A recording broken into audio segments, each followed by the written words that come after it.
Hey, Lee here from Play Guitar Academy. So you take a shot at a 12-bar blues and it sounds weak. Today I'm teaching you some easy licks to sound great over a 12-bar blues, but more importantly, I'm going to show you why these licks target each chord correctly. Learn this and your soloing changes forever, and I mean in a very good way.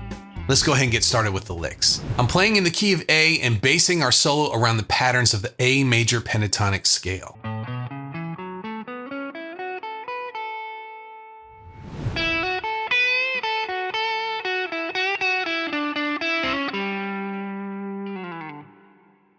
Okay, let's take a look at lick number 1. We're going to start with a pickup. A pickup is a few notes that happen before the chord comes in. In fact, in this one, we have the 5th fret, the 7th fret, both on the B string, to the 5th fret on the high E string. And those happen on the and of 3, 4, and then the and of 4. It sounds like this: 1, 2, 3. And then the next beat is where the chord comes in. And this was the 5th, the major 6th, and the root. Those are stronger notes. And then we're going to take a 7 here. This is a B note, 7th fret on the high E string. We're going to bend it up a full step so it sounds like this note, which is the major 3rd, very strong note. That bend up there goes from tension to release. We go from a note that's weaker to a note that's stronger.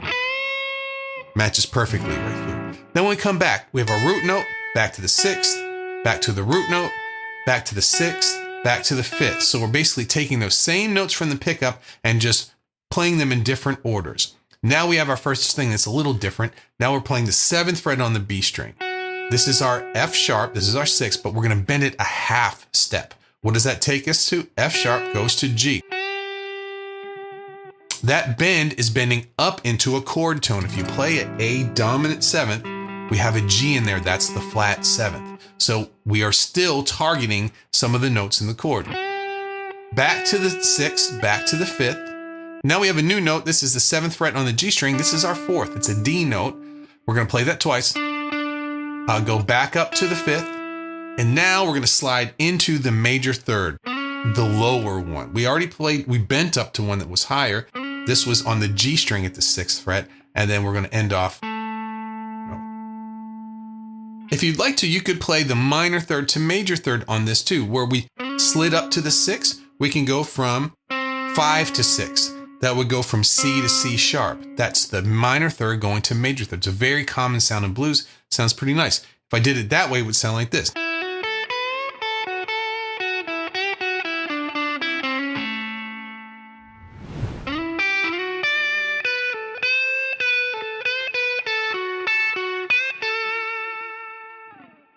Okay, let's take a look at lick number 2. We're going to slide into the 9th fret of the G with your 2nd finger. And then we're going to put our 1st finger on the next string, the B string, on the 8th fret.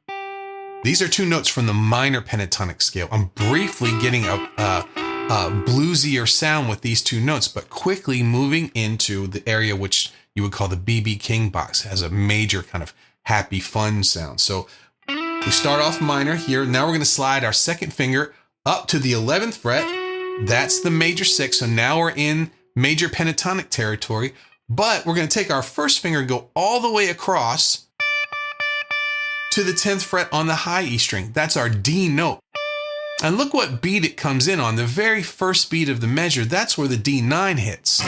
So when we hit a D note, when the D9 chord comes in, it's going to show how strong we are targeting these chords. It's going to sound like you meant to do that. But now the rest of this lick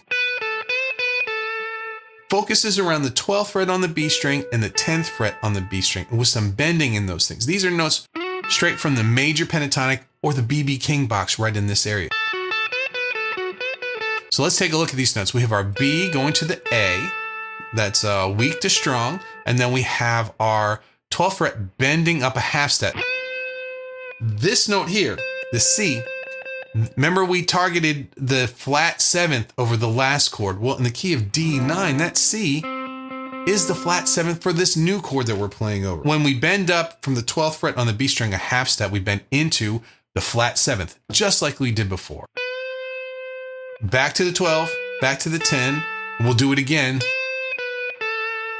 Now, the next new note we have is the 11th fret. This is our F sharp again, one of the notes we used to slide into this pattern on, back to 10. Now, when we make it back to the B string, our third finger is going to be on the 12th fret. We had been bending this a half step up to match the D chord before, but now we're going to bend it a full step up. This is a precursor to the next chord that's coming in, the A7. This is a C sharp that's bending up to the major third. So we're using this 12th fret to bend to two different places. One earlier to target the flat 7th of the D chord, and this time the full step to target the major third of the new chord coming in, which is our A7. Hear the difference between those two bends.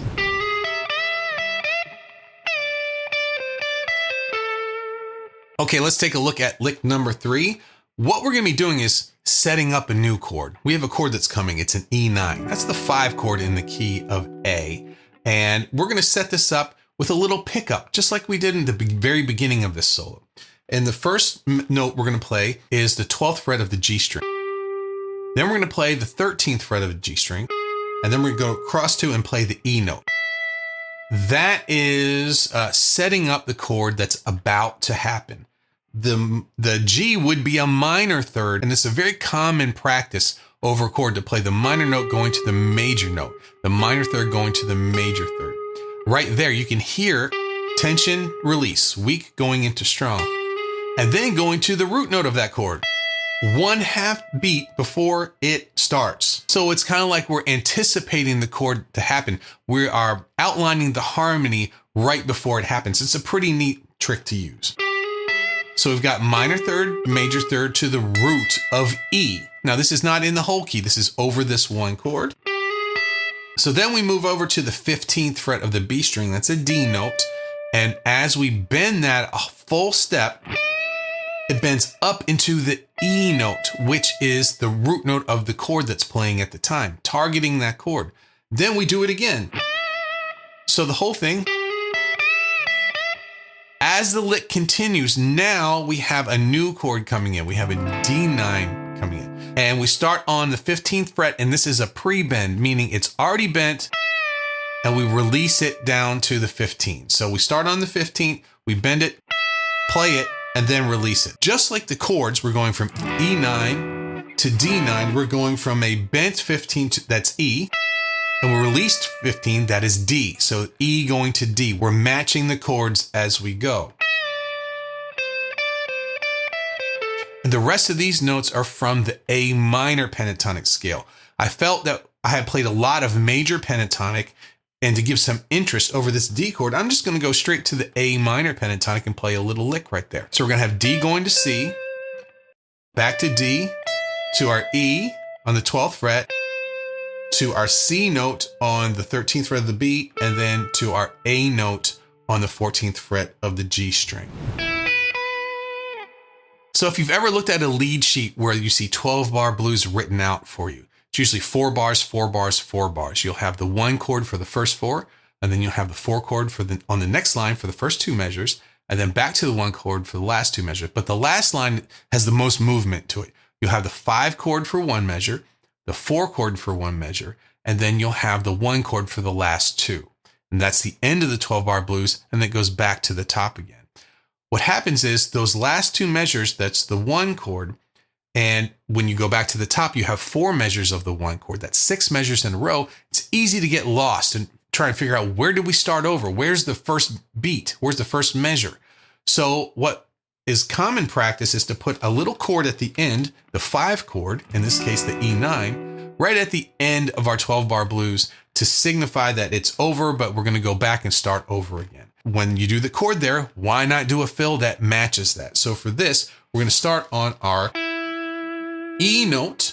That's the 5th in the key of A. And then the only other note we're going to play is a B note twice. So this B note is the 5th of our E9. In fact, if you play an E9, it's the highest note right there at the end. So going from the E to the B note just over the E9 chord is a very common thing to do. It's a very common sound. I'm sure you've heard it in many different forms there, but it tells you, hey, this is over and I'm getting ready to start back again.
Thanks for playing along today, and I have a challenge for you.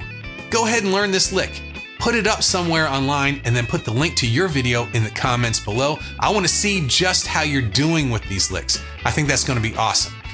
If you'd like to get the tabs, the backing tracks, and the guitar profiles to help you with this and with all of my lick videos, become a member of my Play Guitar Academy, and then you'll get the good stuff first every single week. Don't forget to get your free Big 4 scale pattern worksheet. That's in the description, and I'm looking forward to seeing you in the comments. Have a great practice. I'll see you in the next lick video.